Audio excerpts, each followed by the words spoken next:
Why is it that some people just can't grasp the good news of what Christ did for them on the cross?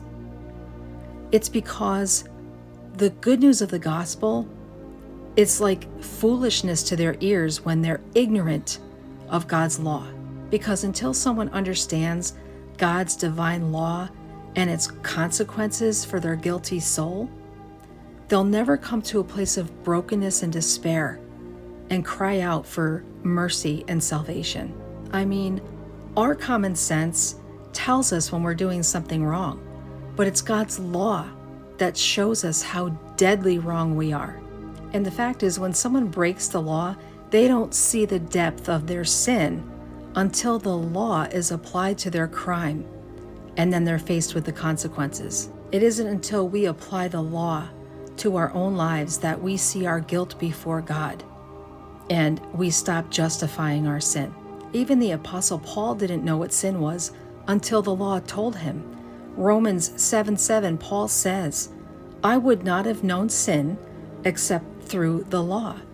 For I would not have known covetousness unless the law had said, 'You shall not covet.'" You see, God's law was designed to bring us to Christ. Galatians 3:24 says, "Therefore the law was our tutor to bring us to Christ, that we might be justified by faith." The law of God leaves us with no means of payment before the judge, and helps us to recognize our helpless state before God. And so many people yawn at the good news that Christ died to pay for their sins, because unless they understand the depth of their lawlessness, they'll never understand the tremendous pardon that God has granted them.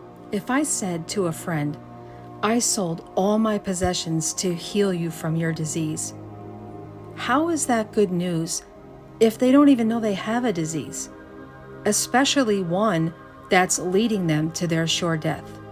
Anyone out there that's continuing in their sin right now, it's because you don't understand the holiness of God and the severity of His judgment. And it's because of your ignorance toward the law of God that you don't understand the greatness of Christ's sacrifice. If you understood the heinous crimes that you are committing against God and the severity of His judgment and penalty that awaits you, you would fall prostrate on your face right now before Him and beg Him for mercy.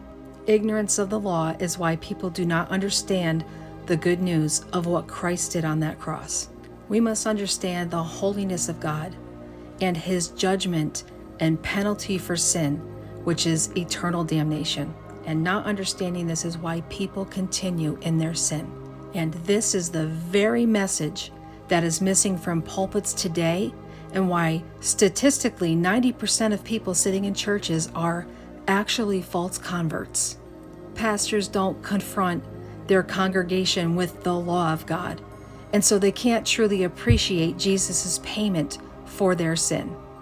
You know, it's only when a criminal can feel the coldness of the steel handcuffs on their wrists and the severity of the sentence that's been given to them and the prison doors slamming shut that they will ever be in the sobering frame of mind to receive the good news of Jesus Christ, and will no longer mock His way of escape. The depth in which you see your condition will determine the level of your appreciation for what happened at Calvary. I was so deep in my sin, I had to truly reach a place of desperation before I could grasp it.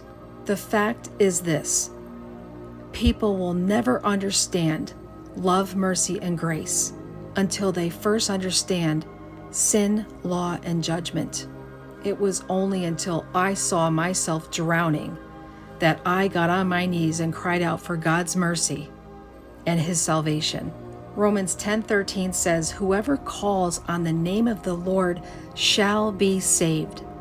And I want to give you this amazing quote by Charles Spurgeon. He said, "You must be slain by the law of God before you can be made alive by the gospel." Wow. That truly hit me hard. The law condemns our thoughts and our life, making us understand the severity of our sin and the penalty that comes with that. And that is when our eyes are open and our heart is open to accept the good news and the pardon of God. That is only when you come to a place of brokenness and contrition. And Psalm 51:17 says, "My sacrifice, O God, is a broken spirit. A broken and contrite heart God will not despise." The severest threatening of the law of God is what should bring you to the foot of the cross. You must understand how lost you are before you can understand the depth of God's mercy upon you, so deep that He sacrificed His one and only Son to save you from that eternal damnation that was meant for you.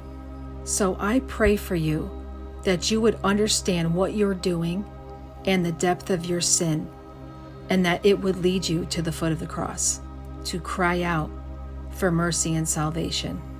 Once you recognize where you're at, what your sin is doing, and the penalty of it, then you can confess it before God, ask Him to forgive you, and put your faith and trust in Christ alone and His finished work on that cross for your salvation.